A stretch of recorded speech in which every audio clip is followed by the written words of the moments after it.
الشيطان الرجيم بسم الله الرحمن الرحيم قال الله تبارك وتعالى وكانوا من قبل يستفتحون على الذين كفروا فلما جاءهم ما عرفوا كفروا به فلعنة الله على الكافرين صدق الله العظيم وبلغنا رسوله النبي الكريم نحن ولا ذلك لمن الشاهدين والشاكرين والحمد لله رب العالمين رب اشرح لي صدري ويسر لي امري واحلل عقدة من لساني يفقهوا قولي سبحانك لا علم لنا الا ما علمتنا انك انت العليم الحكيم رب زدني علما وارزقني فهما اللهم صل على سيدنا ومولانا محمد وآلہ وصحبہ وسلم كما تحب وترضى عدد ما تحب وترضى۔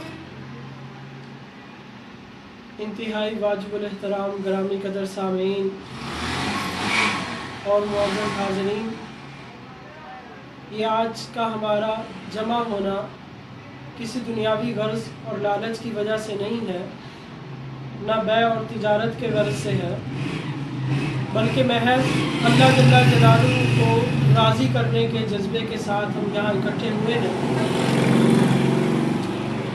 اور اللہ تبارک و تعالیٰ کی رضا جو ہے وہ اللہ جل جلالہ کے دین میں ہے، اور اسی دین کو سیکھنے کے لیے اس مجلس کا انعقاد کیا گیا ہے، جس کو ہم نے مشورے کے ساتھ جو ہے یہاں ہمارے احباب مشورہ ہوا تو مشورے میں یہ بات طے کی کہ اس مجلس کو عام رواجی مجلس نہ سمجھا جائے، بلکہ اس کو ہم علمی مجلس کے نام سے منعقد کر رہے ہیں۔ علمی مجلس کیونکہ عنوان علمی مجلس ہے، جس میں انشاءاللہ العزیز ہم ہر 15 دن کے بعد ایک مسئلے پر، ایک عقیدے پر تفصیلی گفتگو کریں گے، اور اس میں کتاب و سنت میں کیا چیز راجح طور پر یا واضح طور پر پائی جاتی ہے وہ آپ حضرات کے سامنے انشاءاللہ پیش کریں گے، عرض کریں گے، تاکہ ہمارے عقیدے کی بھی اصلاح ہو اور اللہ تبارک و تعالی ہمیں عمل کرنے کی بھی توفیق عطا فرمائے۔ مشورے میں کیونکہ یہ طے ہوا تھا کہ صرف علمی مجلس کے عنوان سے ساتھیوں کو دعوت دی جائے، تو اسی عنوان سے ہم نے میسیج بھی کیا، ساتھیوں کو دعوت بھی دی، تو بعض احباب نے یہ پھر مشورہ دیا کہ بھی آپ موضوع بھی متعین کیا کریں، میسیج میں جب آپ بلائیں تو اس میں آپ موضوع بھی متعین کریں کہ بھی اس مسئلے پر، اس عقیدے پر جو ہے وہ گفتگو ہوگی، تاکہ ساتھی جو ہے اسی اعتبار سے اگر کسی کے ذہن میں کوئی سوال ہو یا کوئی پوچھنا چاہتا ہو تو اس حوالے سے وہ پھر سوالات لکھ کر لے آئے یا اپنے ذہن میں اس کو محفوظ کر لے اور پھر آ کے وہ سوال کر سکے۔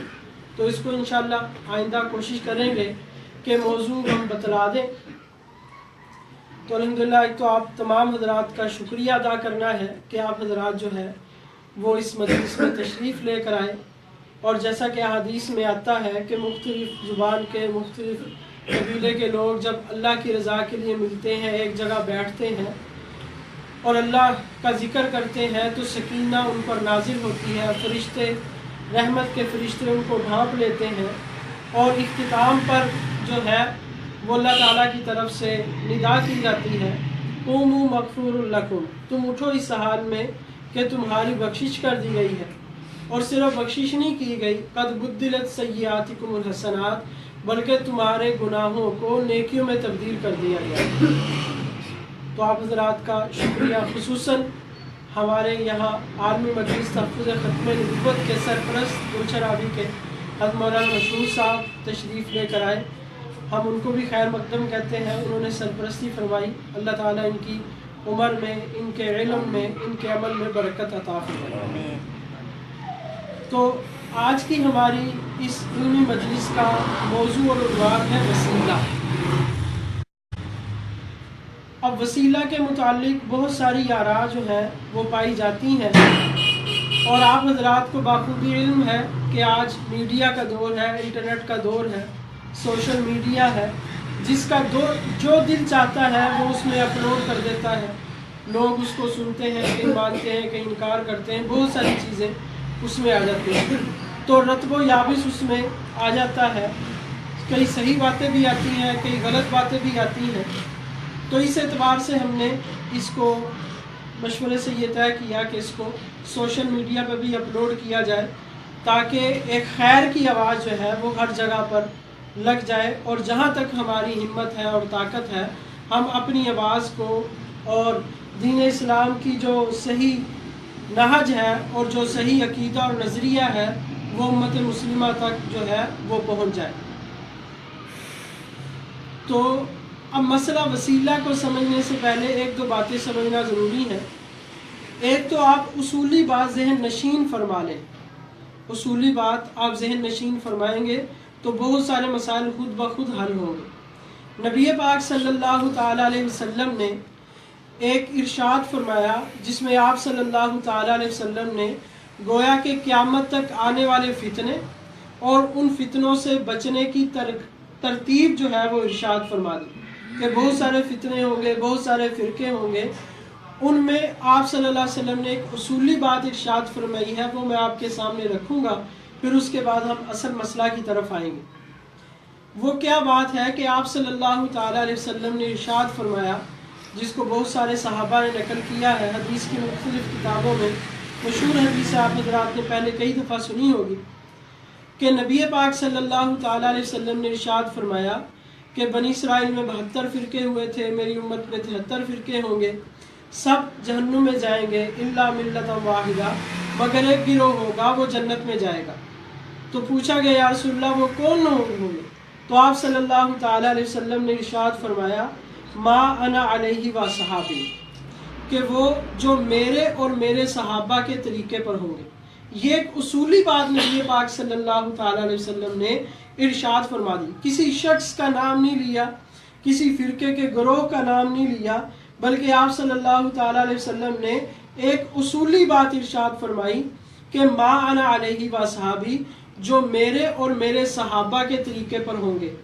اس کو ہم عام زبان میں اگر سمجھنا چاہیں تو یوں سمجھ لیں کہ جو اہل سنت والجماعت ہوں گے، جو نبی پاک صلی اللہ علیہ وسلم کی سنت پر عمل کریں گے، اور والجماعت یعنی صحابہ کرام رضی اللہ عنہم اجمعین کے طریقے پر ہوں گے۔ تو سنت میں قرآن بھی شامل ہے، سنت میں قرآن بھی شامل ہے، وَأَنزَلْنَا إِلَيْكَ الذِّكْرَ لِتُبَيِّنَ لِلنَّاسِ مَا نُزِّلَ إِلَيْهِمْ، کیونکہ آپ صلی اللہ تعالیٰ علیہ وسلم کی جو زندگی ہے وہ قرآن پاک کی تشریح اور تفسیر کا نام ہے۔ تو جب ہم نے کہا کہ سنت سے یہ مسئلہ ثابت ہے تو معلوم یہ ہو گیا کہ یہ مسئلہ قرآن کی روشنی میں آپ صلی اللہ تعالیٰ علیہ وسلم کی عملی زندگی سے ثابت ہے۔ اور جب ہم نے کہا والجماعت، تو اس میں صحابہ کرام کا عمل اور نبی پاک صلی اللہ تعالیٰ علیہ وسلم کی احادیث مبارکہ بھی آ گئی، کیونکہ صحابہ کرام رضی اللہ عنہم اجمعین جو ہے وہ نبی پاک صلی اللہ تعالیٰ علیہ وسلم کے سچے عاشق تھے اور آپ صلی اللہ علیہ وسلم کے سچے تابعہ دار تھے۔ ایسی بات ممکن نہیں ہے کہ وہ کتاب و سنت اور نبی پاک صلی اللہ علیہ وسلم کے خلاف عمل کریں یا آپ صلی اللہ علیہ وسلم کی حدیث کے خلاف فتویٰ دیں اور اپنا عمل حدیث کے مقابلے میں لے کر آئیں، ایسی بات نہیں ہے۔ تو جب ہم نے کہا کہ اہل سنت والجماعت، تو مطلب یہ ہے کہ ہم قرآن پاک پر عمل کرتے ہیں لیکن آپ صلی اللہ تعالیٰ علیہ وسلم کی سنت اور احادیث کی روشنی میں۔ اور جب ہم نے یہ کہا کہ ہم والجماعت ہیں تو اس کا مطلب یہ ہے کہ ہم نبی پاک صلی اللہ تعالیٰ علیہ وسلم کی احادیث پر عمل کرتے ہیں لیکن اپنی سوچ اور فہم سے نہیں، بلکہ جو صحابہ کرام رضی اللہ عنہم اجمعین جس طرح انہوں نے سمجھا ہے اس طرح ہم آپ صلی اللہ علیہ وسلم کی احادیث اور سنت پر عمل کرتے ہیں۔ تو یہاں سے ایک بات یہ معلوم ہوئی کہ وہ عقیدہ اور وہ مسئلہ قابل عمل اور قابل اعتماد ہوگا جس پر ما انا علیہ و صحابی کی مہر ہوگی، جس پر ما انا علیہ و صحابی کی مہر ہوگی، جس پر اللہ کے نبی صلی اللہ علیہ وسلم کی سنت یا صحابہ کرام رضی اللہ عنہم اجمعین کا طریقہ ہوگا، وہ مسئلہ اور وہ عقیدہ صحیح اور درست ہوگا۔ اب یہاں تک بات سمجھ آ گئی۔ اب روز نئے نئے فتنے آتے ہیں، جی فلاں ڈاکٹر نے یوں کہا، فلاں انجینئر نے یوں کہا، فلاں پروفیسر نے یوں کہا، فلاں صاحب نے یوں کہا، مسئلے لوگ ہم سے پوچھتے ہیں۔ تو سب سے پہلے یاد رکھیں کہ جس نے بھی جو مسئلہ بیان کیا ہے سب سے پہلے دیکھنا یہ ہے کہ اس پر ما انا علیہ و صحابی کی مہر ہے کہ نہیں ہے۔ اگر ما انا علیہ و صحابی کی مہر ہے تو پھر بیان کرنے والا کوئی بھی ہو، ہمیں بیان کرنے والے سے غرض نہیں ہے، دیکھنا یہ کہ بیان کیا کیا جا رہا ہے۔ اگر بیان ما انا علیہ و صحابی کے طریق پر ہے تو وہ قابل عمل ہے اور قابل قبول ہے، اگر اس طریق پر نہیں ہے تو وہ قابل عمل نہیں ہے۔ تو اسی طرح دیکھنا یہ ہے کہ وسیلے کے بارے میں بہت ساری آراء، مختلف آراء جو ہے وہ پیش کی جاتی ہیں، اس میں دیکھنا یہ ہے کہ اس میں ما انا علیہ و صحابی اللہ کے نبی صلی اللہ علیہ وسلم کا طریقہ کار کیا ہے اور صحابہ کرام رضی اللہ عنہم اجمعین کا طریقہ کار کیا ہے۔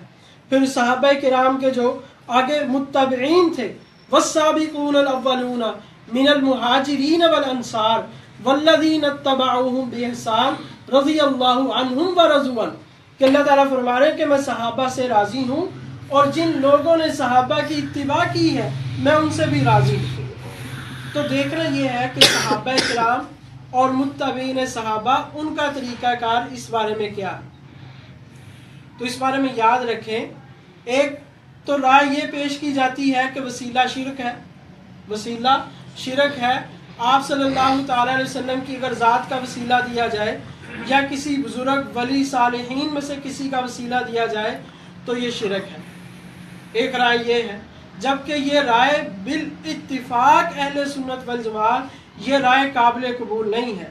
علامہ سبکی رحمۃ اللہ علیہ نے، یہ میرے پاس کتاب موجود ہے، شفاء السقام، علامہ سبکی رحمۃ اللہ علیہ نے اس میں یہ بات ارشاد فرمائی ہے کہ وسیلے کا انکار جو ہے وہ کسی نے نہیں کیا۔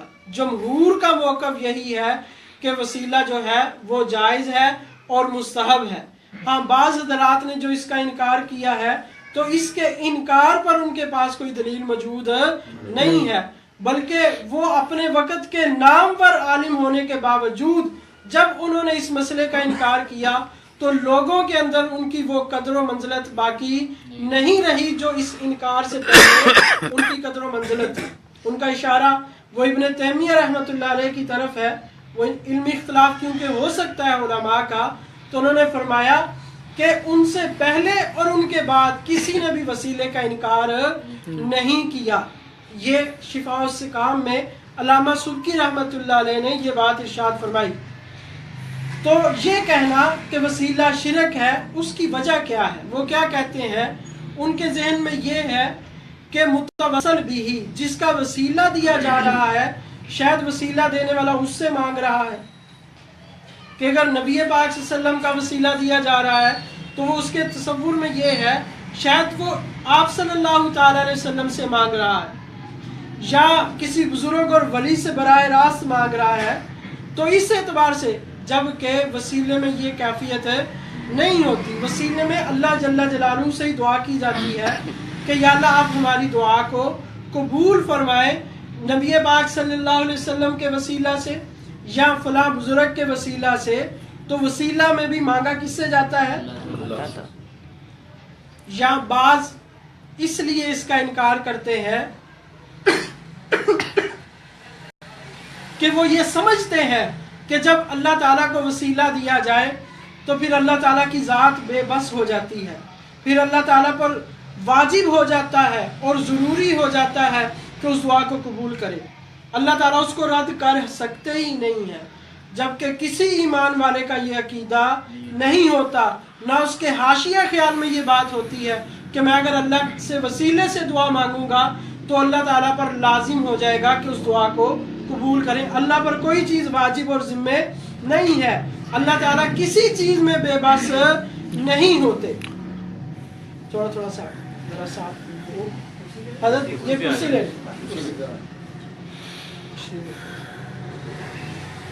تو وسیلے کا یہ مطلب نہیں ہوتا کہ اللہ تعالیٰ کی ذات معاذ اللہ بے بس ہو گئی۔ وسیلے کا صحیح معنی اور مفہوم کیا ہے؟ وسیلہ اس لیے دیا جاتا ہے کہ یا اللہ یہ تیرا نیک بندہ ہے اور یہ تیرے ہاں مقبول ترین بندہ ہے، میں تیرے اس بندے کے واسطے سے تجھ سے سوال کرتا ہوں، تو میری دعا کو محض اپنے فضل سے اور اس کے وسیلہ سے قبول فرما. اور مسئلہ وسیلہ کو جو ہے اس لیے مستحب لکھا ہے. اب یہ تو ہو گیا اس کا کچھ پس منظر. اور دوسری بات یہ ہے کہ اہل سنت والجماعت، جمہور اہل سنت والجماعت اور اکثریت اہل سنت والجماعت کی، جس میں سے شاید ایک آدھا جیسے ابن تیمیہ رحمۃ اللہ علیہ اور اس کے کچھ ماننے والے ان کے متبعین نے اس کا انکار کیا ہے، اس کے علاوہ اس مسئلے کا کسی نے انکار نہیں کیا. اب چاہے نیک عمل کا وسیلہ دیا جائے تب بھی جائز ہے. اس حدیث میں آتا ہے وہ 3 اشخاص جو غار میں پھنس گئے تھے، انہوں نے اپنے اپنے نیک عمل کا وسیلہ دیا تو اللہ تعالیٰ نے دعا قبول کی. اور دوسرا یہ ہے کہ اللہ تعالیٰ کی صفات کا وسیلہ دے کر اللہ تعالیٰ سے مانگا جائے، یہ بھی احادیث کثیرہ سے ثابت ہے اور موجود ہے. اب اصل مسئلہ جو آتا ہے، آج کل بعض لوگ جس کا شد و مد سے انکار کر رہے ہیں اور جس کو گمراہی کی حد تک اور شرک کی حد تک لکھ دیا، وہ یہ کہ آپ صلی اللہ علیہ وسلم کی ذات کا وسیلہ یا کسی نیک بزرگ کی ذات کا وسیلہ دے کر اگر اللہ سے مانگا جائے تو یہ شرک ہے. تو یاد رکھیں یہ شرک نہیں ہے، بلکہ یہ کتاب اللہ سے بھی ثابت ہے، یہ احادیث پیغمبر سے بھی ثابت ہے، اور یہ پھر علماء مجتہدین سے بھی یہ مسئلہ ثابت ہے. اب میں نے جو آیت مبارکہ پڑھی تھی وہ سورہ بقرہ کی آیت نمبر 89 ہے، جس میں اللہ تعالیٰ نے اس مسئلے کو ذکر فرمایا. وہ مسئلہ کیا ہے کہ اللہ جل جلالہ ارشاد فرما رہے ہیں وَكَانُوا مِن قَبْلُ يَسْتَفْتِحُونَ عَلَى الَّذِينَ كَفَرُوا، اور اہل کتاب یہ کیا کرتے تھے؟ مدد طلب کرتے تھے کافروں کے خلاف. وَكَانُوا، اور وہ تھے، يَسْتَفْتِحُونَ فتح طلب کرتے، عَلَى الَّذِينَ كَفَرُوا کافروں کے مقابلے میں. فَلَمَّا جَاءَهُم مَّا عَرَفُوا كَفَرُوا بِهِ، پس جب وہ آئے جس کو یہ پہچانتے تھے تو اس کا انہوں نے انکار کر دیا. فَلَعْنَةُ اللَّهِ عَلَى الْكَافِرِينَ، پس لعنت ہے اللہ تعالیٰ کی کافروں پر. اب یہ آیت کا ترجمہ میں نے آپ کے سامنے پیش کیا. اب میرا خیال ہے کہ اس آیت کے ترجمے سے کسی کو بھی بات سمجھ میں نہیں آئی ہوگی، کسی کو سمجھ میں آئی ہوگی. اب اس سے اندازہ فرمائیں کہ جو آدمی یہ کہتا ہے کہ بھی ہمارے لیے اللہ کی کتاب کافی ہے اور ہمیں احادیث پیغمبر کی ضرورت نہیں ہے، تو وہ قرآن کو کس طرح سمجھ سکتے ہیں؟ بھئی قرآن کو اگر قرآن کافی ہوتا تو اللہ تعالیٰ معلم کیوں بھیجتے؟ اللہ تعالیٰ نے یہ کیوں فرمایا وَيُعَلِّمُهُمُ الْكِتَابَ کہ یہ میں کتاب بھی دے رہا ہوں، کتاب کو سمجھانے والا بھی دے رہا ہوں. اگر کتاب کو لیا جائے اور سمجھانے والے کو نکال دیا جائے تو کتاب سمجھ میں نہیں آ سکتی. اب خیر اس آیت مبارکہ کا پس منظر کیا ہے، جس کو بے شمار مفسرین نے اس تفسیر کو نقل کیا ہے، جس میں تفسیر ابن کثیر مشہور تفسیر ہے، تفسیر طبری ہے، اور جتنی مشہور تفاسیر ہے، الشریعہ ہے، جتنی مشہور تفاسیر ہے وہ ساری تقریباً سب میں انہوں نے اس آیت مبارکہ کی تفسیر کیا بیان کی ہے. ہوتا یہ تھا کہ حضرت عبداللہ بن عباس رضی اللہ تعالیٰ فرماتے ہیں کہ اہل کتاب یہودی جب مشرکین عرب سے لڑتے تھے تو ان کو فتح نہیں ہوتی تھی. پھر یہ اللہ تعالیٰ سے دعا کرتے کہ یا اللہ تو نبی آخر زمان کے وسیلہ سے ہمیں فتح عطا فرما، جس کا تو نے ہم سے وعدہ کیا تورات میں. کیونکہ تورات میں اللہ تعالیٰ نے، تورات میں، انجیل میں، زبور میں اور پچھلے تمام صحائف میں، بلکہ تمام نبیوں نے حضرت آدم علیہ السلام سے لے کر جناب مسیح علیہ السلام تک تمام نبیوں نے نبی پاک صلی اللہ تعالیٰ علیہ وسلم کی آمد کی خوشخبری سنائی تھی. اور بلکہ یہ اللہ تعالیٰ نے عہد لیا تھا، اور اس عہد پر اللہ تعالیٰ نے ان کو نبوت اور رسالت دی کہ اس تم نبی کا چرچا اپنے دور میں بھی کیا کرو گے اور اس نبی کی مدد کرو گے اور اس پر ایمان لے کر آؤ گے. تو تمام نبیوں نے یہ بات بتلائی تھی کہ نبی پاک صلی اللہ علیہ وسلم آئیں گے اور وہ آخری نبی ہوں گے. اس لیے مسئلہ جو ختم نبوت کا مسئلہ ہے یہ بڑا حساس مسئلہ ہے کہ اللہ تعالیٰ نے اس وقت سے یہ مسئلہ شروع ہو گیا جب سے اللہ تعالیٰ نے انسانیت کا سلسلہ شروع کیا ہے. تو اب مشرکین جو ہے وہ دعا کرتے یا اللہ تو نبی آخر زمان کے وسیلہ سے ہماری مدد فرما جس کا تو نے وعدہ فرمایا تھا. کانو من قبل، اور وہ تھے اس سے پہلے، یستفتحون مدد طلب کرتے اللہ سے، الذین کفروا کافروں کے خلاف. وہ کہتے تھے اللہم انصرنا، یا اللہ تو ہماری مدد کر آپ صلی اللہ علیہ وسلم کے وسیلہ سے. تو جب وہ دعا مانگتے نبی پاک صلی اللہ علیہ وسلم کے وسیلہ سے تو اللہ تعالیٰ ان کو فتح عطا فرما دیتا. تو آگے اللہ تعالیٰ نے فرمایا فلما جاءہم ما عرفوا، پس جب وہ ذات آگئی جس کو یہ پہچانتے تھے. اور کس طرح پہچانتے تھے؟ قرآن میں دوسری جگہ اللہ تعالیٰ ارشاد فرما رہے ہیں یعرفونہ کما یعرفون ابناءہم، آپ صلی اللہ علیہ وسلم کو اس طرح پہچانتے تھے جس طرح بندہ گود کے بچے کو پہچانتا ہے، اپنے صلبی بچے کو جس طرح پہچانتا ہے آپ صلی اللہ تعالیٰ علیہ وسلم کو اس طرح یہ پہچانتے تھے. فلما جاءہم ما عرفوا، پس جب وہ آگے جس کو پہچانتے تھے کفروا بھی، اسی کا انکار کر دیا. فلعنت اللہ علی الکافرین، تو کافروں پر اللہ کی لعنت ہے. یہودیوں نے انکار کر دیا سوائے چند ایک اشخاص کے جن عبداللہ بن سلام رضی اللہ تعالیٰ عنہ اور ان کے اصحاب وہ ایمان لے کر آئے، باقی یہود نے جو ہے وہ انکار کر دیا. تو اللہ تعالیٰ نے یہ مسئلہ بیان فرمایا. یہاں ایک اصول ذہن میں رکھیں کہ جہاں قرآن پاک میں یا حدیث مبارکہ میں اللہ جل جلالہ یا نبی پاک صلی اللہ تعالیٰ علیہ وسلم پچھلی شریعت کا کوئی مسئلہ بیان فرمائے اور اس کا انکار نہ کرے، پچھلی شریعت کا کوئی مسئلہ بیان کیا اور اس کا آگے انکار نہیں کیا، تو اس کا مطلب یہ ہے کہ اس شریعت میں بھی وہ مسئلہ جائز ہے. اگر اس شریعت میں وہ مسئلہ ناجائز ہوتا تو وہ اللہ تعالیٰ یا اللہ کے محبوب صلی اللہ علیہ وسلم اس سے منع فرما دیتے. تو معلوم یہ ہوا کہ آپ صلی اللہ تعالیٰ علیہ وسلم کا وسیلہ دینا اور آپ صلی اللہ تعالیٰ علیہ وسلم کے وسیلے سے دعا مانگنا جائز ہے. تو نبی پاک صلی اللہ تعالیٰ علیہ وسلم کے وسیلہ سے دعا مانگنا جائز ہے. پھر آگے انہوں نے تفسیر ابن کثیر میں اور بھی لکھا ہے بلکہ حضرت معاذ بن جبل، بشر بن برا اور داود بن سلمہ یہ صحابہ کرام مسلمان ہو گئے. جب یہ مسلمان ہوئے تو انہوں نے کیا کہا؟ یہ کہنے لگے یا معاشر الیہود، اے گروہ یہود، اتقوا اللہ، اللہ سے ڈرو، واسلموا اور ایمان لے آؤ، مسلمان بن جاؤ، فقد کنتم تستفتحون علینا بمحمد صلی اللہ علیہ وسلم، کہ تم پہلے ہمارے خلاف اللہ تعالیٰ سے مدد مانگتے تھے جناب محمد رسول اللہ صلی اللہ علیہ وسلم کے وسیلہ سے. وَنَحْنُ أَهْلُ الشِّرْكِ، ہم تو مشرک تھے، تو اہل کتاب نہیں تھے، ہمیں تو پتہ نہیں تھا.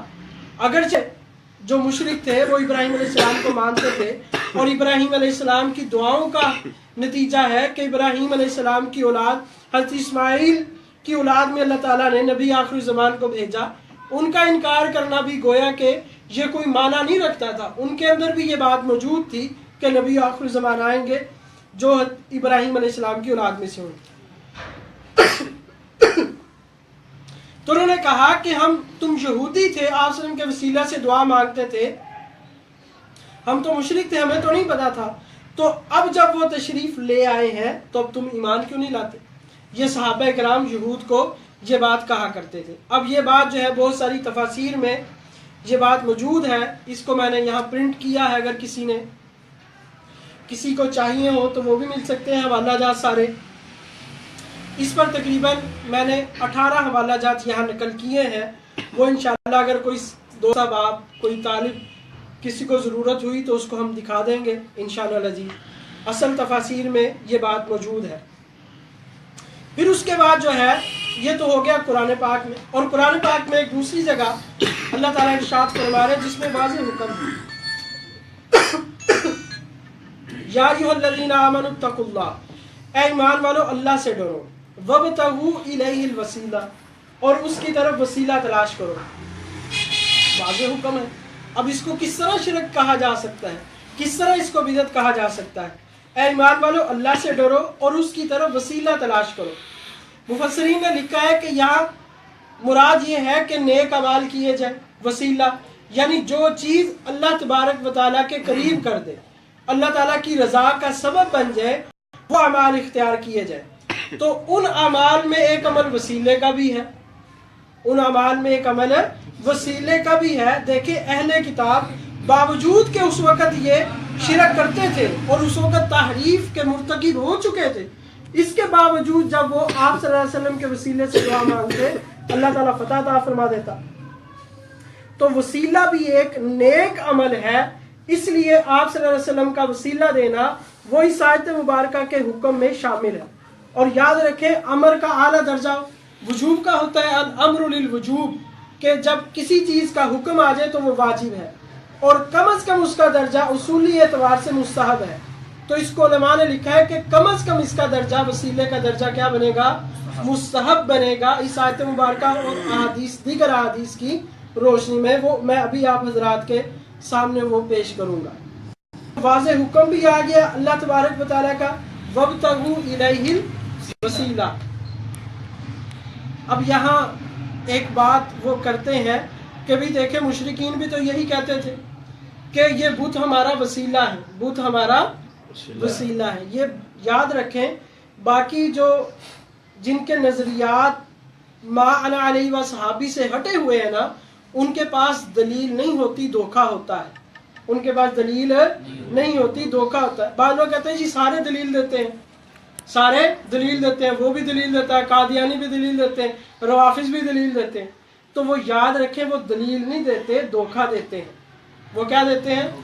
اب مثال کے طور پر اب وہ وسیلے کے رد پر جو آیت پیش کر رہے ہیں کہ بت بھی ہمارے لیے وسیلہ بنتے ہیں، تو وہ بتوں کا وسیلے سے دعا اللہ سے نہیں مانگتے تھے، وہاں دعا کا تذکرہ نہیں ہے، بلکہ وہاں کیا ہے کہ ہم ان کی عبادت نہیں کرتے مگر عبادت اس لیے کرتے ہیں کہ یہ ہمیں اللہ کے قریب کر دیں گے۔ بھائی بت کی عبادت کرنا، کسی کی عبادت کرنا اور چیز ہے، اور وسیلہ دے کر اللہ سے مانگنا اور چیز ہے۔ عبادت اور وسیلے میں کوئی فرق نہیں، وہ تو شرک جلی ہے، اللہ کے علاوہ کسی کی عبادت کرنا۔ ما نعبدهم الا ليقربونا الى الله زلفا، کہ ہم اس کی عبادت نہیں کرتے مگر اس لیے کہ یہ اللہ کے قریب کر دیتے ہیں۔ تو وہ بتوں کی عبادت کیا کرتے تھے، اس عبادت اور اس شرک کا تعلق اس وسیلے سے کہاں سے آ گیا، جس کو اللہ تعالیٰ فرما رہے ہیں وَابْتَغُوا إِلَيْهِ الْوَسِيلَةَ۔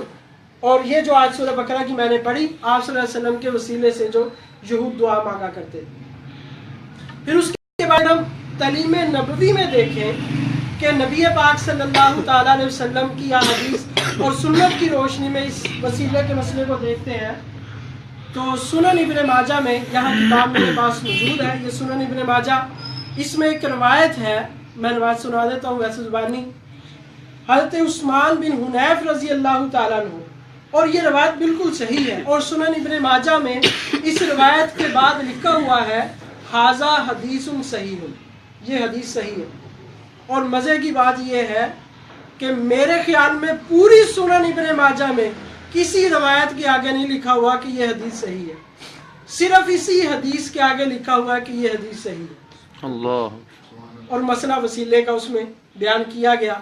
اچھا مسئلہ کیا تھا کہ حضرت عثمان بن حنیف رضی اللہ تعالیٰ عنہ فرماتے ہیں کہ ایک صحابی جو نابینا تھے، ضریر البصر، وہ آپ صلی اللہ علیہ وسلم کی خدمت میں حاضر ہوئے اور عرض کیا یا رسول اللہ صلی اللہ علیہ وسلم آپ میرے لیے دعا فرمائیں کہ اللہ تعالیٰ مجھے بینا کر دے، مجھے صحت عطا فرما دیں۔ آپ صلی اللہ تعالیٰ علیہ وسلم نے ارشاد فرمایا ان شئت دعوت و ان شئت صبرت، اگر تو چاہے تو میں تیرے لیے دعا کر دیتا ہوں، اور اگر تو چاہے تو تو صبر کر، فہو خیر لک، تو صبر کرنا تیرے لیے بہتر ہے۔ کیونکہ ایک حدیث میں آتا ہے کہ اللہ جل جلالہ ارشاد فرماتے ہیں کہ میں اپنے جس بندے کو اس کی محبوب چیزوں میں مبتلا کر دوں، دو محبوب چیزیں اس سے لے لوں اور وہ اس پر صبر کرے تو اس کا بدلہ جنت ہے، اور یعنی وہ اس کی دو آنکھیں ہیں۔ تو آپ نے فرمایا کہ تیرے لیے پھر بہتر ہوگا۔ انہوں نے عذر کیا۔ دوسری روایات میں پتہ چلتا ہے ان کا مقصد عذر کرنے کا یہ تھا کہ یا رسول اللہ مجھے کوئی لانے والا نہیں ہوتا مسجد میں، اور میں اکیلا آ نہیں سکتا، تو آپ دعا فرمائے تاکہ میں مسجد میں آپ کے پیچھے آ کر نماز پڑھ لیا کروں۔ ان کی بینائی بھی اسی لیے تھی کہ مسجدوں میں جائیں اور مسجد میں جا کر نماز آپ کے پیچھے پڑھیں، قرآن پڑھیں، ان کے دینی جذبات کی وجہ سے وہ اللہ تعالیٰ کی نعمتوں کو استعمال کرتے تھے. تو بہرحال انہوں نے عرض کیا یا رسول اللہ آپ دعا فرمائیں. تو اس طرح بھی ہو سکتا تھا آپ وسلم دعا کر دیتے کہ یا اللہ اس کو شفا عطا فرما. آپ نے فرمایا کہ اٹھ وضو کر اور اچھی طرح وضو کر, اور وضو کرنے کے بعد جو ہے تو پھر اللہ تعالیٰ سے دعا مانگ. کیا دعا مانگنی ہے؟ اللہم انی اسألک و اتوجہ الیک بنبیک نبی الرحمہ. ہے کہ جب انہوں نے دعا مانگی آپ کے وسیلہ سے تو اللہ تعالیٰ نے ان کو صحت عطا فرمائی اور ان کی بینائی لوٹ آئی. تو اس سے یہ بات معلوم ہوئی کہ وسیلہ سے اگر دعا مانگی جائے تو یہ مقبولیت کے زیادہ قریب ہے, کیونکہ استحباب ہے, اور استحباب کا مطلب یہ ہے کہ اس کے اندر جو ہے یہ زیادہ تقرب اللہ ہے, یہ زیادہ تقرب اللہ ہے, اور یہ اجابت کے زیادہ قریب ہے. تو اگر یہ وسیلہ ذات کا وسیلہ شرک ہوتا تو آپ صلی اللہ تعالیٰ علیہ وسلم کبھی بھی اس پر شرک کی دعوت ہے. اب کیسے ہو سکتا ہے جو نبی آئے ہی شرک کو ختم کرنے کے لیے ہے, جب شرک دوسرا شرک ختم ہو جائے اور آپ نئے سرے سے شرک کی دعوت دینا شروع کر دیں. یہ حدیث بھی صحیح ہے. تو یہ قرآن پاک کی آیت, 2 آیتیں اور یہ حدیث مبارکہ, اس سے واضح طور پر یہ معلوم ہوا کہ وسیلہ شرک. بعض لوگ ہمارے حضرات ملنے جلنے والے جو ان مسائل سے جنہوں نے ایسی گفتگو نہیں سنی یا دلائل نہیں سنے ہوتے, ان کا بھی کانسیپٹ کلیئر نہیں ہے. میں نے ایک جگہ جمعہ پڑھایا تو جمعے میں نے یہی موضوع رکھا اور اس موضوع کو میں نے بیان کیا. تو بعد میں مسجد کے پرانے ساتھی, مسجد کی کمیٹی کے, بلکہ مسجد کی کمیٹی کے صدر ہی تھے, تو وہ کہنے لگے مجھے بھی آج پہلی دفعہ یہ میرا مسئلہ کلیئر ہوا. تو اندازہ فرمائے, کیونکہ ہمارے ہاں یہ علمی مجالس نہیں ہوتی جس میں عقائد و نظریات سکھلائے جائیں, جس میں مسائل سکھلائے جائیں کتاب و سنت کی روشنی میں. اس وجہ سے ہمارے ذہنوں میں بہت سارے اشکالات ہیں, ادھر ادھر کی باتیں سنتے رہتے ہیں, اور پھر اس وجہ سے دل مطمئن نہیں ہوتا, دل میں اطمینان نہیں ہوتا, اور عبادات میں جان نہیں ہوتی. جب دل مطمئن ہو, شرح صدر ہو, پھر عبادات میں جان پڑتی ہے. اب میں ایک جگہ نماز کے بارے میں نے مسئلہ بیان کیا کہ ہماری نماز کتاب و سنت سے ثابت ہے. تو ایک بڑے ہی پرانے ساتھی کہنے لگے میں آج مطمئن ہوا ہوں, ورنہ اسی شش و پنج میں تھا کہ یار میں نماز تو پڑھتا ہوں لیکن میری نماز کتاب و سنت کے خلاف, تو میری نماز میں وہ خشوع نہیں تھا, شرح صدر نہیں تھا. تو یہ مسئلہ, اس لیے ایسی مجالس میں شامل ہونا یہ بہت ضروری ہے. ان مسائل کو ہم خود سیکھ لیں, صحیح مسئلے کو پھر گھر والوں کو, اپنے دوست احباب کو, اپنے مطالعہ ہوا ہے جو لوگوں کو نفع پہنچائے. اور سب سے زیادہ نفع کیا ہے کہ لوگوں کو دینی نفع پہنچ جائے, لوگوں کے عقائد اور نظریات درست ہو جائے. پھر اس کے بعد جو ہے بہت سارے اور بھی دلائل ہیں. وقت کتنا ہو گیا؟ 8:15 ہو گئے. اور بہت سارے دلائل ہیں. اب دیکھیں صحیح بخاری شریف میں امام بخاری رحمۃ اللہ علیہ نے یہ ایک باب قائم کیا. امام بخاری رحمۃ اللہ علیہ نے باب کیا قائم کیا ہے؟ باب من استعان بالضعفاء والصالحین فی الحرب. امام بخاری رحمۃ اللہ علیہ فرما رہے ہیں یہ باب ہے اس شخص کے بارے میں کہ جو مدد طلب کرتا ہے, من استعان, استعانت مدد طلب کرتا ہے, بالضعفاء, ضعفاء کے وسیلہ سے, والصالحین, اور صالحین کے وسیلہ سے, فی الحرب بھی, جنگ میں اللہ تعالیٰ سے دعا مانگتا ہے کہ یا اللہ تو ضعفاء کے وسیلہ سے, صالحین کے وسیلہ سے تو ہماری مدد فرما. امام بخاری رحمۃ اللہ علیہ نے یہ باب باندھا ہے. اب لوگ کہتے ہیں یہ بخاری, تو بھائی امام بخاری رحمۃ اللہ نے یہ باب باندھا. اور اسی بخاری شریف میں روایت موجود ہے استسقاء میں کہ تمہارے فاروق رضی اللہ تعالیٰ عنہ نے حضرت عباس رضی اللہ تعالیٰ عنہ کے وسیلہ سے دعا مانگی. حضرت عباس رضی اللہ تعالیٰ عنہ کے وسیلہ سے, بلکہ انہوں نے کہا کہ یا اللہ پہلے ہم اللہ کے نبی کے وسیلہ سے دعا مانگتے ہیں, اب تیرے نبی کے چچا کے وسیلے سے دعا مانگتے ہیں. فیسقون, تو روایت میں آتا ہے جب انہوں نے دعا مانگی اللہ نے بارش برسا دی. بخاری میں روایت ہے.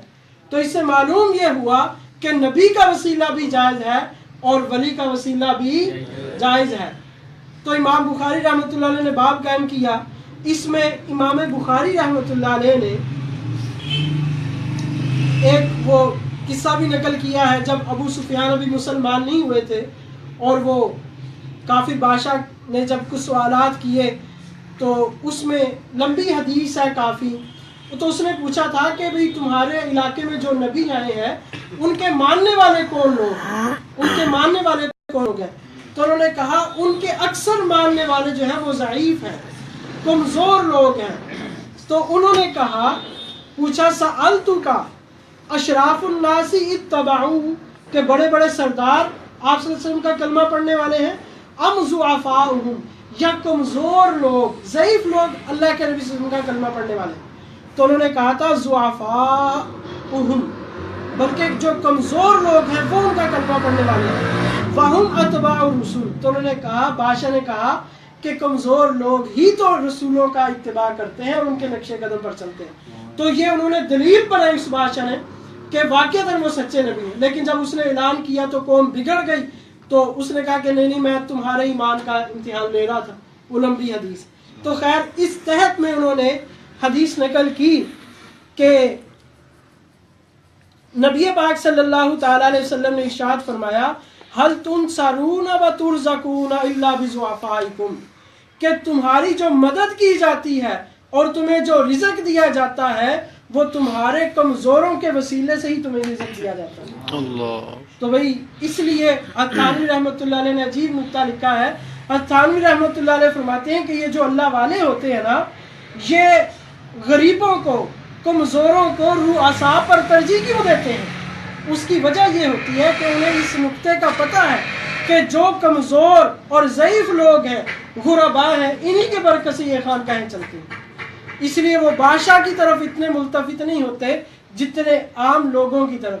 اس لیے قرآن میں جا بجا کئی جگہ واقعات موجود ہیں کہ سرداروں نے کہا کہ آپ ان صحابہ کو پیچھے کر دیں, پھر ہم آ کر آپ کی بات سنیں گے. یہ ارذل القوم ہے, یہ قوم کے معاذ اللہ گھٹیا لوگ ہیں, آپ ان کو اٹھائیں. اللہ نے فرما دیا کہ آپ ان کو نہیں اٹھا سکتے.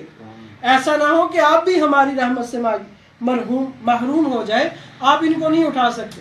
نوح علیہ السلام کی قوم کے سرداروں نے کہا کہ بھئی آپ کی اتباع کرنے والے تو رذیل لوگ ہیں, آپ ان کو سائڈ پہ کر دیں, ہم آپ کی بات کو ماننے کے لیے تیار. تو اللہ تعالیٰ نے کہا بھی میں ایسا, نوح علیہ السلام نے فرمایا کہ میں ایسا نہیں کر سکتا, میں ایسا نہیں کر سکتا, میں اللہ کی رحمت سے محروم نہیں ہونا چاہتا. تو امام بخاری رحمۃ اللہ علیہ نے باب باندھا اور باب میں کیا فرمایا کہ جو مدد کی جاتی ہے اور جو تمہیں رزق ملتا ہے وہ کن کی وجہ سے, کن کے وسیلے سے, ضعفاء کے وسیلہ سے تم کو رزق دیا جاتا ہے. تو یہ امام بخاری رحمۃ اللہ علیہ نے یہ حدیث اس باب کے تحت جو ہے وہ نقل فرمائی. اور اسی طرح امام بخاری رحمۃ اللہ علیہ نے حضرت عمر رضی اللہ تعالیٰ عنہ کی جو روایت جو میں نے ابھی سنائی, کہتے عباس رضی اللہ تعالیٰ کے وسیلہ سے انہوں نے دعا مانگی تو اللہ تعالیٰ نے بارش.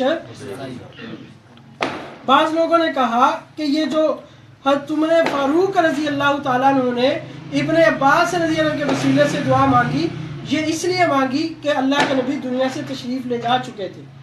تو جب اللہ کے نبی دنیا سے تشریف لے گئے تو یہ بتانے کے لیے اب نبی کا وسیلہ جائز نہیں ہے, اب نبی کا وسیلہ جائز نہیں ہے. تو جو لوگ کہتے ہیں, میں انہی کی کتاب کا حوالہ دے رہا ہوں. اب دیکھیں دو سوچیں ہیں, ایک کہہ رہے ہیں کہ عمر کا مقصد یہ تھا کہ اب نبی کی وفات کے بعد وسیلہ جائز نہیں ہے. تو انہی کے گھر کی میں گواہی دے رہا ہوں جو اس کو شرک کہتے ہیں. یہ علامہ وحید الزمان صاحب یہ سنن ابن ماجہ کی شرح میں اس حدیث کو نقل کرنے کے بعد لکھتے ہیں, اس کا مفہوم میں آپ کو بتاتا ہوں. وہ کہتے ہیں جو حضرت عمر رضی اللہ تعالیٰ عنہ نے حضرت عباس رضی اللہ تعالیٰ کا وسیلہ دیا تھا, وہ اس لیے نہیں دیا تھا کہ اللہ کے نبی کا وسیلہ جائز نہیں ہے, بتانا یہ چاہتے تھے جس طرح نبی کا وسیلہ جائز ہے امتی کا وسیلہ بھی جائز ہے. اللہ. حضرت عمر رضی اللہ تعالیٰ عنہ یہ بتلانا چاہ رہے تھے. اور آگے تو انہوں نے یہ لکھا کہ بھئی تم کہتے ہو کہ اللہ کے نبی دنیا سے جا چکے ہیں, اللہ کے نبی دنیا میں موجود ہو تب بھی حیات ہیں, اب جب قبر میں چلے جائیں تب بھی حیات ہیں, دونوں کیفیتیں برابر ہیں. تو جب قبر میں بھی زندہ, قبر سے باہر بھی زندہ, تو جب باہر وسیلہ جائز تو جب اندر چلے گئے تب بھی وسیلہ جائز ہے. یہ انہوں نے یہاں یہ بات لکھی ہے. پوری عبارت نہیں میں پڑھ رہا، بہرحال حوالہ میں نے آپ کو دیا جس میں پھر اس پر آگے انہوں نے ایک روایت بھی نقل کی. میں اسی حوالے سے آپ کو سنا دیتا ہوں کہ وہ کہتے ہیں کہ یہ مطلب میں نے اپنی طرف سے نہیں لیا بلکہ ایک اور حدیث سے یہ مطلب میں نے نکالا ہے، جیسا کہ ہمارے علماء نے نکالا ہے. یہ ان کی کتاب کا حوالہ اس لیے دے رہا ہوں، ورنہ امام طبرانی رحمۃ اللہ علیہ نے اس روایت کو نقل کیا ہے اور علامہ حیثمی رحمۃ اللہ علیہ نے مجمع الزوائد میں اس روایت کو نقل کیا. یہی عثمان بن حنیف رضی اللہ تعالیٰ عنہ اللہ کے نبی کے جو نابینا صحابی آئے تھے اس کو روایت نقل کر رہے ہیں. اللہ کے نبی صلی اللہ علیہ وسلم کا زمانہ گزر گیا، حضرت ابوبکر صدیق رضی اللہ تعالیٰ عنہ تشریف لائے، وہ گزر گئے. حضرت عمر فاروق رضی اللہ تعالیٰ عنہ کا زمانہ گزر گیا، حضرت عثمان رضی اللہ تعالیٰ عنہ کا زمانہ آ گیا، اور یہ صحابی عثمان بن حنیف رضی اللہ تعالیٰ عنہ زندہ ہے. یہ کہتے ہیں کہ ایک شخص حضرت عثمان رضی اللہ تعالیٰ عنہ کے پاس جاتا کسی غرض کی وجہ سے، کوئی مجبوری میں، تو حضرت عثمان رضی اللہ تعالیٰ عنہ ان کی بات کو نہ سنتے، ان کی طرف توجہ نہ دیتے. وہ بندہ بڑا پریشان مسجد میں آیا، مجھ سے ملاقات ہوئی، میں نے پوچھا کیا بات ہوئی؟ ان کا یہ مسئلہ ہے. انہوں نے کہا آپ تم پریشان نہ ہو، تم اٹھو، وضو کرو، اچھی طرح وضو کرو، اور وضو کرنے کے بعد جو ہے 2 رکعت نماز پڑھو. جب 2 رکعت نماز پڑھ لو پھر اللہ تعالیٰ سے یہ دعا مانگو کہ اللہ مجھ سے مانگتا ہوں لیکن اب میں اکیلا نہیں مانگ رہا، اب میں اپنی ذات کے حوالے سے نہیں مانگ رہا، میں تجھ سے تیرے نبی رحمت جناب محمد رسول اللہ صلی اللہ علیہ وسلم کے وسیلہ سے مانگتا ہوں. تابرین کے دستخط موجود ہے، اس میں صاف لکھا ہے کہ وسیلہ جو ہے ہمارے نزدیک جائز ہے، آپ صلی اللہ علیہ وسلم کی ذات کا وسیلہ جائز ہے. اس کے علاوہ تمام فتاوا جات میں، ہمارے تمام فتاوا جات میں اس کو صراحت کے ساتھ لکھا ہے کہ وسیلہ نبی پاک صلی اللہ علیہ وسلم کی ذات کا دیا جائے، اعمال کا وسیلہ دیا جائے، یہ وسیلہ جائز ہے، یہ وسیلہ جائز ہے. چند ایک فتاوا جات میں آپ کے سامنے رکھ دیتا ہوں. فتاوا عثمانی، شیخ الاسلام مفتی تقی عثمانی صاحب دامت برکاتہم العالیہ کا یہ فتاوا چھپا ہے. تو اس فتوے میں کسی نے سوال کیا کہ جی وسیلہ جائز ہے کہ نہیں جائز ہے، تو انہوں نے جواب میں یہ بات لکھی، انہوں نے فرمایا کہ وسیلہ جائز ہے، اس میں کوئی شرعن قباحت موجود نہیں ہے، بلکہ اس کے جواز پر قرآن اور سنت سے دلائل موجود ہے، بلکہ اس کے جواز پر قرآن اور سنت سے دلائل موجود ہے. یہ فتاوا عثمانی جلد اول صفحہ 262، یہ فتاوا عثمانی. پھر خیر الفتاوا ملتان، خیر المدارس میں خیر الفتاوا، اس میں پوچھا گیا کہ وسیلہ جائز ہے کہ نہیں جائز، تو انہوں نے فرمایا کہ وسیلہ جائز ہے. فتاوا محمودیہ میں مسئلہ پوچھا گیا کہ وسیلہ جائز ہے کہ ناجائز ہے، بعض لوگ اس کو ناجائز کہتے ہیں، تو آپ رہنمائی فرمائیں، تو انہوں نے فرمایا کہ وسیلہ جو ہے وہ جائز ہے. اس طرح دعا مانگنا کہ یا اللہ میری فلاں حاجت حضرت محمد صلی اللہ علیہ وسلم کے طفیل پوری فرما دے، تو یہ بھی جائز ہے. اس کو شرک کہنا غلط ہے، اس کو شرک کہنا غلط ہے. امداد الاحکام علامہ ظفر احمد عثمانی رحمۃ اللہ علیہ، جو تھانوی رحمۃ اللہ علیہ کے کہنے پر لکھی گئی، تو اس میں جو ہے مسئلہ وسیلہ کو پوری طرح انہوں نے اچھی طرح ثابت کیا کہ توسل جو ہے وسیلہ لینا نبی پاک صلی اللہ علیہ وسلم کا یہ بالکل جائز ہے. آپ صلی اللہ علیہ وسلم کی حیات میں بھی اور بعد از وفات بھی یہ جائز ہے، اور اس پر انہوں نے اجتہاد کیا. پھر اس کے بعد جامع الفتاوا میں پوچھا گیا کہ وسیلہ مانگنا جائز ہے، تو انہوں نے فرمایا کہ یہ جائز ہے، اور سب نے آگے دلائل کے ساتھ یہ بات نقل کی گئی. نظم الفتاوا میں یہ ان سے پوچھا گیا کہ بھئی توسل بالانبیاء والاولیاء جائز ہے کہ ناجائز ہے، تو انہوں نے فرمایا کہ شرعاً وسیلہ جائز ہے، اور آگے نقل کیا لقولہ تعالی، کیوں دلیل اس کی یہ ہے یا ایھا الذین آمنوا اتقوا اللہ وابتغوا الیہ الوسیلہ، یہی آیت جو میں نے ابھی آپ کو پڑھ کے سنائی. پھر ایک اور سوال کے جواب میں کہتے ہیں توسل بالاحیاء ہو یا بالاموات ہو، ذوات سے ہو یا اعمال سے ہو، اپنے اعمال سے ہو یا غیر کے اعمال سے ہو، اس کی حقیقت اور ان سب صورتوں کا مرجع توسل برحمت اللہ ہے. اور یہ تمام صورتیں، انہوں نے فرمایا کہ یہ تمام صورتیں جائز ہیں، یہ تمام صورتیں جائز ہیں. میں سارا مسئلہ نہیں پڑھ رہا، آپ کو صرف بتا رہا ہوں. اسی طرح نجم الفتاوا میں دوسری جگہ سوال کیا گیا تو انہوں نے فرمایا جائز ہے۔ پھر فتاوی دارالعلوم زکریہ میں کتاب الایمان میں پوچھا گیا کہ حضرت صلی اللہ علیہ وسلم کی ذات کا وسیلہ دینا کیسا ہے، تو انہوں نے فرمایا کہ حضور صلی اللہ علیہ وسلم کی ذات کا وسیلہ پکڑنا بالکل جائز ہے۔ بخاری شریف میں ہے یہ جو میں نے روایت حضرت عمر فاروق رضی اللہ تعالیٰ عنہ کی پڑھی، بلکہ انہوں نے ایک اور روایت حضرت معاویہ رضی اللہ تعالیٰ عنہ کے زمانے کا واقعہ نقل کیا کہ وہ فرماتے ہیں کہ معاویہ رضی اللہ تعالیٰ عنہ کے زمانے میں ہاتھ پڑا تو حضرت معاویہ رضی اللہ تعالیٰ عنہ نے دعا کی، یا اللہ یزید بن اسود، یہ بھی صحابی رسول تھے، یزید بن اسود کے وسیلہ سے تو بارش برسا دے۔ یہ دعا مانگی اور پھر یزید بن اسود کو انہوں نے عرض کیا کہ آپ بھی دعا کریں کہ اللہ تعالیٰ بارش برسا دے۔ تو یہ انہوں نے اس کو دلائل سے ثابت کیا۔ کفایت المفتی میں لکھا ہے، انہوں نے پوچھا گیا وسیلہ کے بارے میں تو انہوں نے فرمایا اکثر جواز کے قائل ہے، اکثر جواز کے قائل ہے۔ چند ایک نے انکار کیا، وہ میں نے پہلے بتا دیا کہ وہ کون لوگ ہیں۔ اسی طرح علامہ انور شاہ کشمیری رحمۃ اللہ علیہ نے اس پر بڑا تفصیلی کلام کیا۔ تھانوی رحمۃ اللہ علیہ نے بوادر النوادر میں، یہ تھانوی رحمۃ اللہ علیہ کی یہ آخری تصنیفات میں سے، اس میں پورا رسالہ انہوں نے یہاں نقل کیا ہے توسل کے بارے میں، اور اس میں انہوں نے بتایا کہ توسل جو ہے وہ جائز ہے۔ ایک حدیث نقل کی کہ اللہ تعالیٰ اس امت کی مدد کرتے ہیں ان کے ضعفاء کے وسیلہ سے۔ یہ انہوں نے جو میں نے پڑھی تھی وہ دوسری تھی، یہ دوسری روایت ہے۔ اس مضامین کی بہت ساری روایتیں مختلف کتابوں میں موجود ہیں۔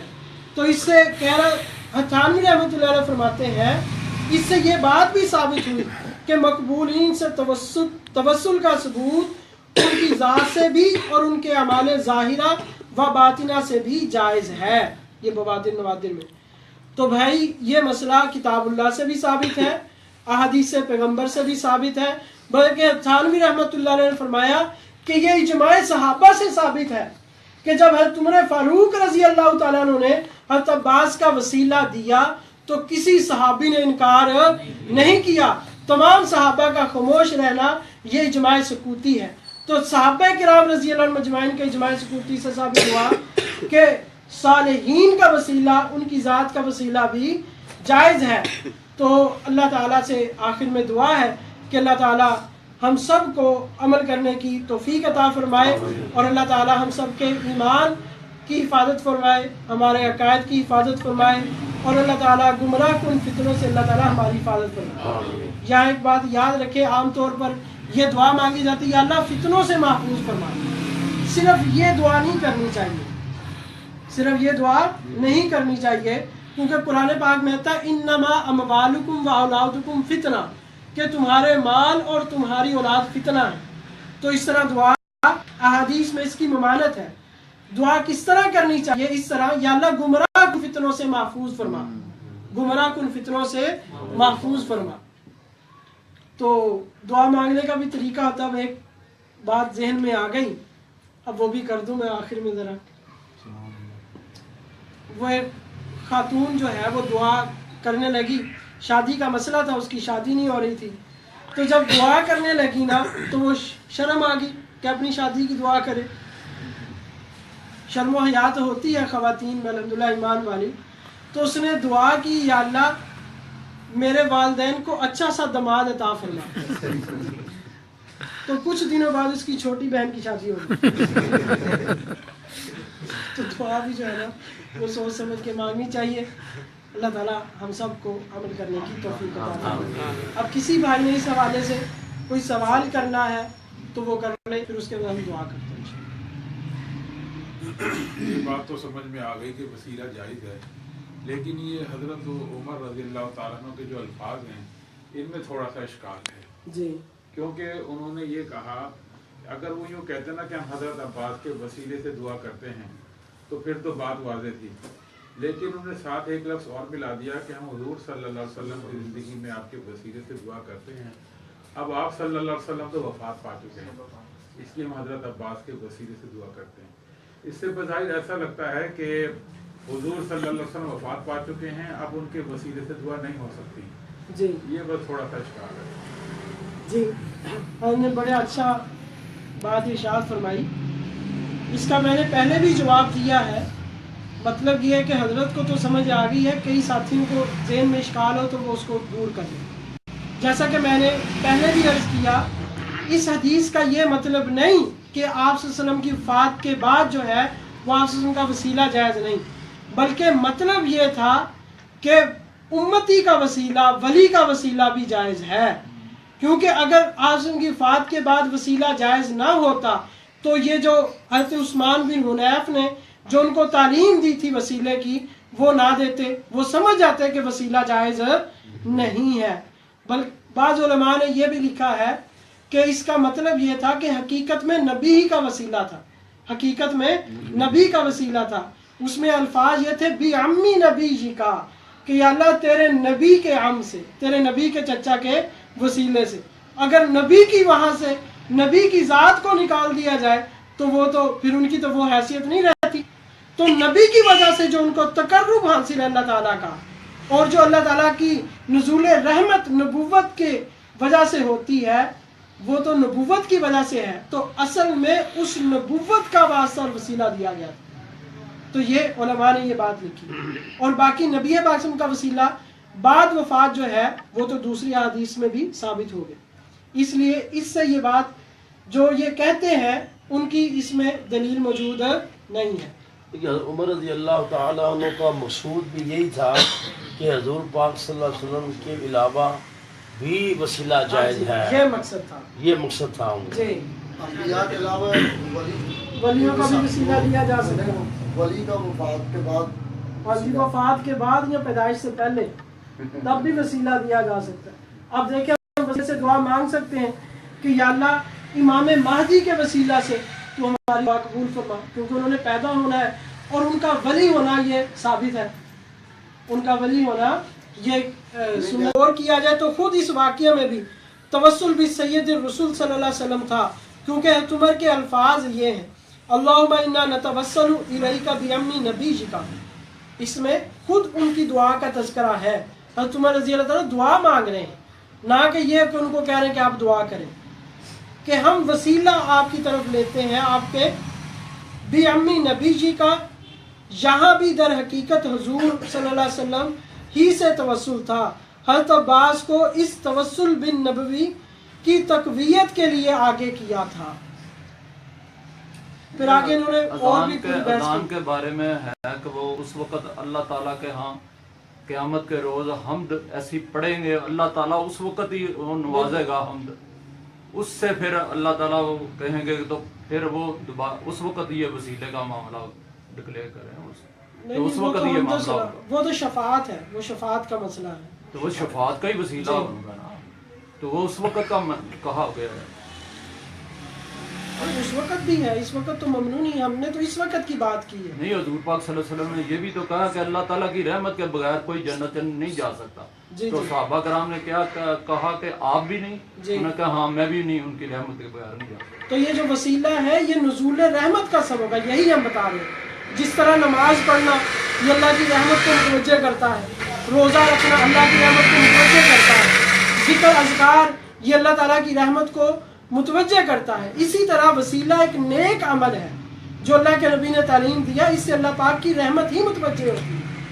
وابتغوا الیہ الوسیلہ. اس میں آپ کہہ رہے ہیں نا کہ نماز بھی ایک وسیلہ ہے, جی ذکر بھی ایک وسیلہ ہے, تو پھر ہم کیوں جاتے ہیں مخلوق کی طرف کہ ان کے ذریعے, جب اللہ تعالیٰ یہ کہہ رہے ہیں اجیب دعوت الداع اذا دعان, جو ہی وہ مانگتا ہے میں سنتا ہوں اس کو, ٹھیک ہے نا. جب اللہ تعالیٰ خود آفر کر رہے ہیں, اور بلکہ اللہ تعالیٰ تو یہ کہہ رہے ہیں وما ارسلناک علیہم وکیلا, آپ بیچ میں نہ بھی ہوں, وکیل نہ بھی بنے, تو ہم ان کی سنتے ہیں, ہم انہی کے لیے بیٹھتے ہیں. تو میں نے ہی پیدا کیا ان کو, آپ کو ہم نے اس لیے بھیجا آپ ان کو میری طرف متوجہ کریں. جی تو جو اعلیٰ درجہ ہے وہ تو یہی ہے نا کہ جو ہی ہم اللہ سے مانگیں گے وہ سنتا ہے, السمیع ہے, البصیر, اندھیرے میں بھی روشنی میں ہر جگہ دیکھ. جی تو یہ بالکل. وسیلے پر اتنی سیر حاصل جو بحث ہوئی ہے, اس کا بیک گراؤنڈ کیا ہے؟ جی بڑا اچھا سوال انہوں نے کیا کہ جب قرآن پاک میں آتا ہے اجیب دعوت الداعی اذا دعانی کہ میں پکارنے والے کی پکار کو سنتا ہوں جب وہ مجھے پکارتا ہے. ٹھیک ہے نا, اس میں کوئی اختلاف نہیں. ہم یہ نہیں کہہ رہے کہ اللہ تعالیٰ سے بغیر وسیلے کے نہیں مانگنا. یہاں ایک پوائنٹ رہ گیا تھا, وہ یہ کہ بھائی اگر یہ سوچا جائے کہ بغیر وسیلے کے اللہ دعا ہی قبول نہیں کرتا, اللہ سنتا ہی نہیں ہے, یہ بھی نظریہ غلط ہے کہ وسیلے کے بغیر دعا ہی قبول نہیں ہوتی. یہ بھی نظریہ غلط ہے. اب اللہ تعالیٰ نے فرمایا اجیب دعوت الداعی اذا دعانی, کہ میں پکارنے والے کی پکار کو سنتا ہوں. تو وسیلے کا مطلب یہ ہے کہ وسیلے میں اللہ ہی سے مانگنا ہے. اللہ سے مانگا گیا وسیلے کے ذریعے بھی اور بغیر وسیلے کے بھی. جب بغیر وسیلے کے اللہ سنتا ہے تو جب وسیلہ دے دیں گے تو اللہ زیادہ سنے گا. سننے نہ سننے کی بات نہیں ہے, سننا اور زیادہ سننا اس کی بات ہے. ایک ہے دعا کا قبول ہونا, ایک ہے دعا کا فوراً قبول ہونا. یہ بات ہے. دعا قبول ہے, حدیث میں آتا ہے اللہ سے جو دعا مانگی جائے قبول ہے, اور اللہ بندے کی دعا کو اس وقت تک قبول کرتے رہتے ہیں جب تک بندہ یہ نہ کہے کہ میری دعا قبول نہیں ہوتی. ٹھیک ہے نا, دعا تو قبول ہوتی ہے, لیکن اگر ہم دعا اس طرح مانگے اللہ کا بھی نبی جی کا نبی رحمہ, تو یہ دعا کی قبولیت کے زیادہ قریب. بس یہ بات. اس میں دیکھیں نا, باقی تفصیل تھوڑی سی بعد میں کر لیں گے. بعد میں یہ مطلب یہ ہے کہ وسیلے سے مانگنا شرک نہیں ہے. ہاں بالکل مستحب ہے, شرک نہیں ہے. مانگا اللہ سے جاتا ہے. اصل میں شرک اس لیے ذہن میں آ رہا ہے کہ ذہن میں یہ ڈالا گیا کہ شاید جس کا وسیلہ دینا اس سے مانگا جا رہا ہے. ایک چیز مولانا بڑی اہم میرے ذہن میں آئی, یہ بات نہیں ہے, اللہ ہی سے مانگا جا رہا ہے. دیکھو نا, اللہ پاک نے یہ دنیا کا نظام بنایا. اللہ چاہتے تو کیا لوگوں کے دل میں اپنی وحدانیت ویسے بھی پیدا کر سکتے تھے. جی اللہ نے نبی اور رسول جو دنیا میں بھیجے وہ کس لیے بھیجے؟ بالکل. یہ بھی ایک بہت بڑی اچانک بات ذہن میں آئی ہے کہ دیکھو نا, یہ کتنی بڑی دلیل ہے یہ کہ اگر اللہ پاک چاہتے جو فرعون آیا تھا, نمرود آیا تھا, اور بہت سارے ایسے کافر لوگ آئے ہیں جنہوں نے اللہ کی نافرمانیاں کی ہیں, تو اللہ پاک چاہتے تو ان کو خود بھی ہدایت دے دیتے. نبی اور رسول کو کیوں بھیجا گیا؟ یہ تعارف کراؤ. ایک دلیل یہ جو آپ نے سوال کیا, یہ بھی اچھا سوال ہے کہ اللہ پاک سنتا ہے, دیکھتا ہے. اللہ پاک تو یہ بھی دیکھ ہی رہا تھا نا کہ فرعون نے دعویٰ کیا ہے, نمرود نے دعویٰ کیا ہے. اللہ چاہتے تو خود بھی ان کے دل کو چینج کر سکتے تھے. ایک اس میں بڑا لطیف سا نا, باریک سا نقطہ ہے. اللہ تعالیٰ کے نبی نے یہ فرمایا, حدیث میں آتا ہے کہ انسان اللہ تعالیٰ کی قربت کسی اور چیز کے ذریعے اتنی زیادہ حاصل نہیں کر سکتا جتنی قرآن کے ذریعے حاصل کر سکتا. نہ کسی نبی اور نہ کسی فرشتہ, یہ دونوں انہوں نے سائڈ پہ کر دیے. کتاب ایسی چیز ہے کہ سب سے زیادہ قربت وہ لاتی ہے. ہمیں سے میں ان کے زیادہ قریب ہوں, آپ لوگوں سے زیادہ قریب ہوں, تو یہ میری زیادہ سنیں گے کیونکہ میں قریب ہوں ان کے, آپ اتنے قریب نہیں. تو اس میں یہ ہے کہ جو کتاب ہے وہ اللہ اور مخلوق کے درمیان قرآن کی قربت, یہ سب سے بڑا وسیلہ تو کتاب ہے. تو اس کو بھی ڈسکس کریں. بہت ظاہر ہے ابھی تو اس مسئلہ وسیلہ کے سارے پہلو کو نہیں سامنے رکھا گیا, بہت سارے اور نہ ہی پہلو سارے ہیں. دلائل کو میں نے سامنے رکھا. مسئلہ وسیلہ کی مختلف جہات ہیں, جس میں سے صرف میں نے موٹی موٹی باتیں عرض کی ہیں کہ ہمیں ہمارا جو ہے کانسیپٹ تھوڑا سا جو کلیئر ہو چیز ماننا چل رہی نا وسیلہ کی بحث, اس کو آپ نے ایکسپلین. ہاں جی, اس کے بارے میں تھوڑا سا کہ کوئی یہ ابھی 1 گھنٹہ ٹائم دیا ہوا ہے, 1 گھنٹے سے ٹائم لمبا ہو گیا. دعا کرا دیں. باقی یہ نشست اسی لیے نشست طے کی گئی ہے کہ یہ علمی مجلس ہے, یہاں پہ سوال و جواب انشاءاللہ مکمل رہے گا.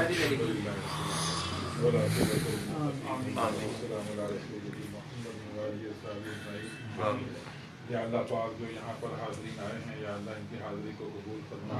یا اللہ پاک جو اتنی مسائل سامنے آئے ہیں, یا اللہ ان کو سمجھنے کی اور عمل کی توفیق عطا فرما. آپ نے علمی مجلس کا انعقاد کیا ہے, یا اللہ ان کو قبول فرما.